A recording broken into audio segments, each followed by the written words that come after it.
तो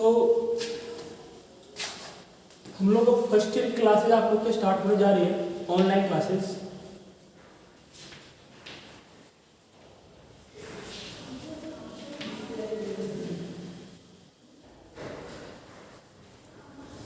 तो इसमें देखो, सबसे जो पहली चीज़ आती है, आपको कुछ एक बातें पता होनी चाहिए कि हम लोग इस जो फर्स्ट ईयर है, इस पूरी साल में हम लोग क्या करेंगे। आपके पास जो नंबर ऑफ सब्जेक्ट है वो आप सबको पता होगा। सब्जेक्ट आपके पास में 7 सब्जेक्ट है, 7 सब्जेक्ट आपके पास में है। इंग्लिश है, अप्लाइड,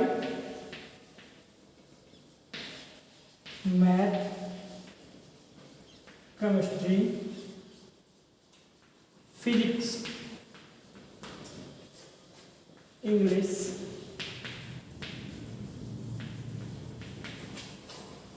इन्वायरमेंटल, जिसे हम शॉर्ट फॉर्म में ईवीएस बोलते हैं, इन्वायरमेंटल, और आपके पास में easy engineering graphics,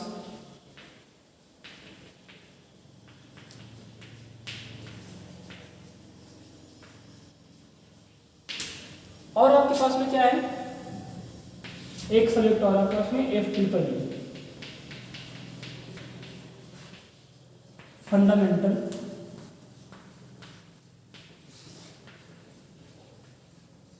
of electrical engineering.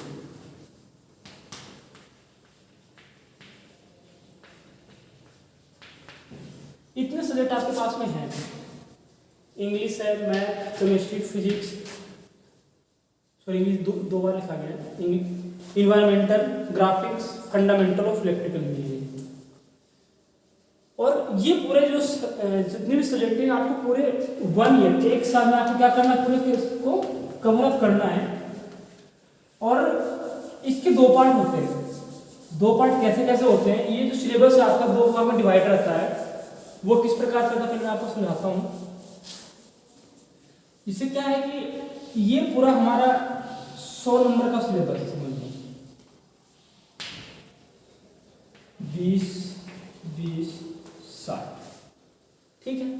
तो ये 20 जो 20% और 20% मतलब 40%, जो टोटल 40% सिलेबस है, वो क्या होता है, उसका एग्जाम कॉलेज सेंटर पे ही होता है और उसके सीट्स वगैरह भी यही चेकिंग होती है। तो ये बहुत ही आसान सा एग्जाम होता है, ठीक है। और उसके बाद क्या बचा था आपके पास में 60%। ये 60% जो होता है, ये एग्जाम भी कॉलेज में ही आपका होगा, कॉलेज कैंपस में आपके पास होगा, यही एग्जाम होगा। और इसके एग्जाम भी क्या होंगे कि बोर्ड यहीं पे कंडक्ट कराता है, लेकिन ये चेक बाहर जाके जो HSBT का मेन सेंटर है, वहां पे जाके क्या होता है, ये सिटीज की आपकी ये चेकअप होती है। तो इस प्रकार से आपके पास में क्या रहता है, डिवाइड रहता है। ये जितने यूनिट कवर अप हो जाएंगे 40% में, वो वाले यूनिट आपके फाइनल पेपर में नहीं पूछे जाते, ठीक है। और टोटल हमें क्या होता है, 100 में से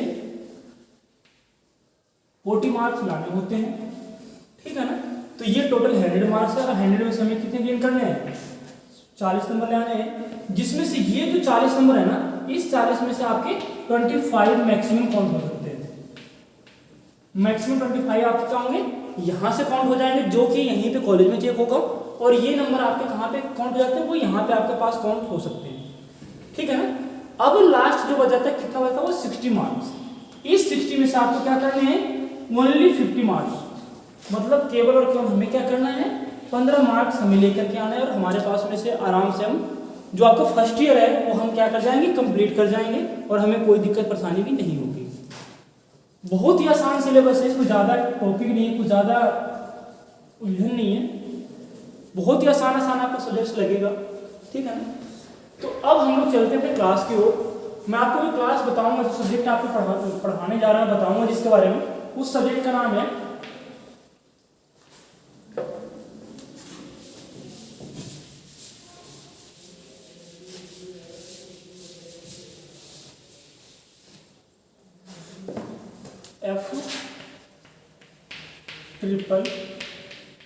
FEE, fundamental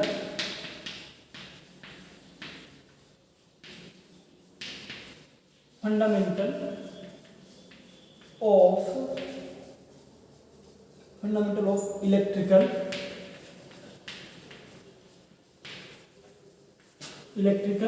and electronics engineering. ये पूरा सब्जेक्ट का नेम है, क्या है? Fundamental of electrical and electronics engineering. मतलब कि ये क्या, फंडामेंटल का मतलब क्या होता है? बेसिक हम इसको बोल सकते हैं, बेसिक बोल सकते हैं, बेस बोल सकते हैं। मतलब जो सबसे छोटा होता है स्टार्टिंग का, या फिर सबसे पहले तो हम बोलते हैं ना स्टार्टिंग वाला,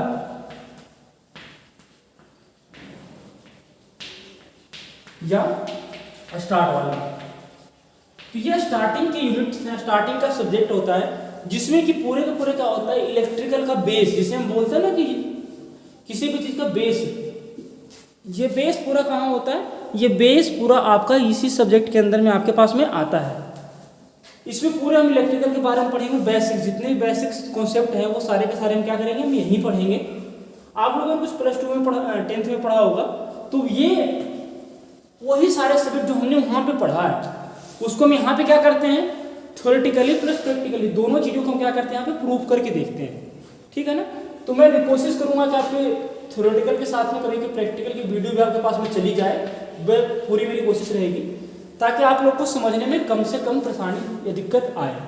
ठीक है?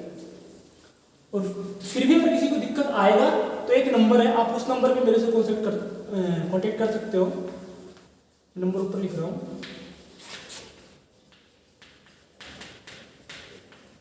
ये व्हाट्सएप नंबर है। जो भी आपको प्रॉब्लम है आप इस पर क्या कर सकते हो, पूछ सकते हो मेरे से कॉल। ठीक है ना?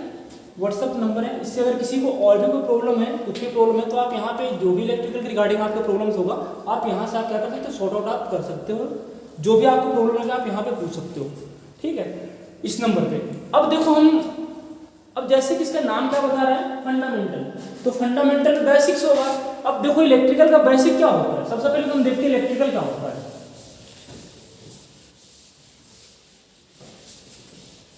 तो हम देखते हैं इलेक्ट्रिकल होता क्या है।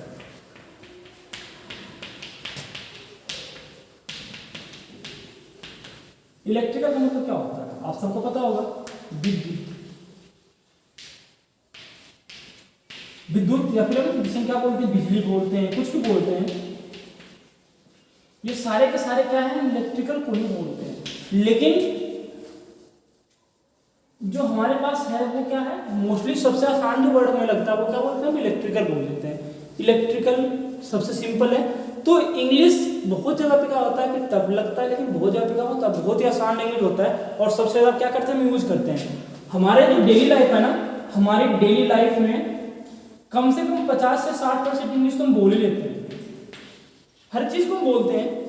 तो लेकिन है क्या कि हमें लगता है कि हम कहाँ इंग्लिश बोल रहे हैं, लेकिन नहीं, आप मोस्टली चीज बोलते हो इंग्लिश में ही। आप लोग क्या बोलते हो, फोन, चार्जर, जो भी चीज है, सिम वगैरह, या फिर मेमोरी कार्ड, और भी चीजें बहुत सारी यूज है, प्रेस बोलते हो। तो ये मोस्टली क्या है, सारे इंग्लिश वर्ड ही तो है, लेकिन हम इसका यूज एज ए हिंदी के लिए यूज कर रहे हैं। तो मतलब है क्या कि इंग्लिश बहुत ही आसान सा लैंग्वेज है, लेकिन हम थोड़ा सा सोचते हैं कि टफ है, लेकिन ऐसा कुछ है नहीं, बहुत ही आसान सा लैंग्वेज है। ठीक है ना? तो अब हम क्या देखते हैं, इसमें देखते हैं थोड़ा बहुत फंडामेंटल में क्या क्या चीजें हम लोग को पढ़ने के लिए मिलेगा। और पहले चीज हम देखते क्या है, तो अगर हम बात करें कि इसमें जो फर्स्ट जो हमारे पास टॉपिक आता है, या फिर यूनिट अगर फर्स्ट में चलेंगे, अगर हम फर्स्ट यूनिट में चलते हैं तो क्या क्या चीजें हमें पढ़नी है वो हम देखेंगे। तो सबसे फर्स्ट जो चीज आता है इसमें वो पढ़ना आता है करंट। क्या है, करंट। करंट का मतलब हिंदी में क्या होता है, सबको पता होगा, धारा।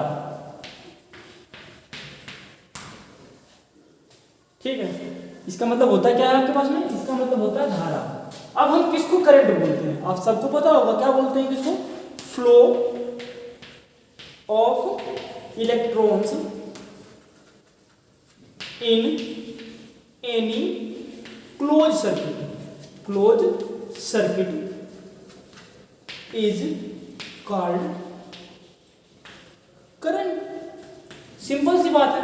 हिंदी में क्या होता है, flow of electrons in any close circuit. मतलब क्या हो गया कि कोई भी बंद परिपथ है, कोई भी क्या है, कोई अगर हिंदी बोले तो भी बंद परिपथ में इलेक्ट्रॉन के प्रवाह को क्या बोलते हैं हम, धारा बोलते हैं।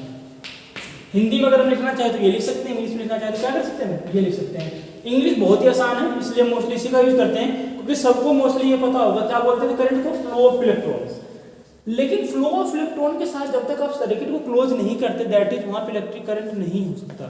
हम बोल देते हैं, बुक्स में बहुत ज्यादा लिखा हुआ मिलता है, लेकिन जो एग्जैक्टली इसका रियल जो डिफिनेशन है वो क्या है, flow of electron in any close circuit. जब तक हमारे पास क्या है, सर्किट क्लोज नहीं है, वहां पे आपके पास में क्या होगा, करंट वहां पे हो ही नहीं सकती। सर्किट जब क्लोज होगा तभी जाके आपके पास में क्या होगा, करंट फ्लो होगा। ठीक है ना। तो हमारे पास अब एक बात और आता है, जो करंट है इसका एसआई यूनिट, सबका स्टैंडर्ड यूनिट होता है, इसका जो एसआई यूनिट है वो क्या होता है, इसका एसआई यूनिट इसका एम्पियर होता है। और अगर हम बात करें करंट को मेजरमेंट किस चीज में करते हैं, तो करंट को जो मेजरमेंट करते हैं, मेजरमेंट करने के लिए क्या करते हैं,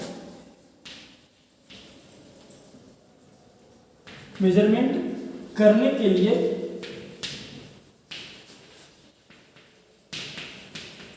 हम एमीटर का प्रयोग करते हैं,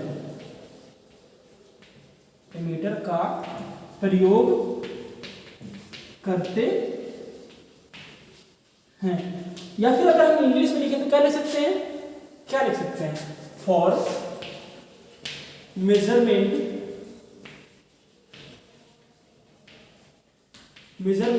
of current be use ammeter. समझ गए। मतलब अगर कभी भी हमें क्या करना है, करंट को नापना है, उसके लिए क्या करेंगे, हम एमीटर का यूज करेंगे, और वो क्या करेगा आपके पास में, वो हमारे कोई भी सर्किट में कितना करंट फ्लो हो रहा है उसको क्या करेगा, वो बता देगा। अब अगर बात करें टाइप, करंट कितने प्रकार का होता है, तो आप सब लोग जानते हो कितने प्रकार का होता है, लेकिन बोल नहीं सकते हो कितने प्रकार का होता है करंट आपके पास में, या फिर आप सोचते तो होंगे। करंट दो प्रकार का है, एसी करंट और डीसी करंट। एसी का मतलब क्या होता है, अल्टरनेटिंग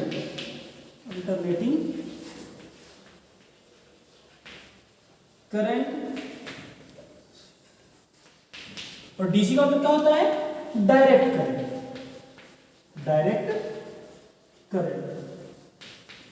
दो प्रकार का करंट होगा, कौन सा, एसी और डीसी। ठीक है ना।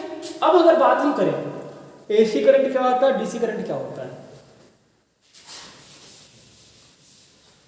चलो आज हम लोग इतना ही देखते हैं, कल देखते हैं आगे और, क्योंकि ज्यादा लंबी क्लासेज आपकी हो जाएगी। तो कल हम लोग क्या देखेंगे, एसी करंट क्या होता है, डीसी करंट क्या होता है, ठीक है ना, और वोल्टेज हम देखेंगे कि वोल्टेज क्या होता है। वैसे आप लोग देख लेना, जिसके पास अगर किसी कुछ पता है तो बता सकते हो, एसी करंट क्या होता है और डीसी करंट क्या होता है।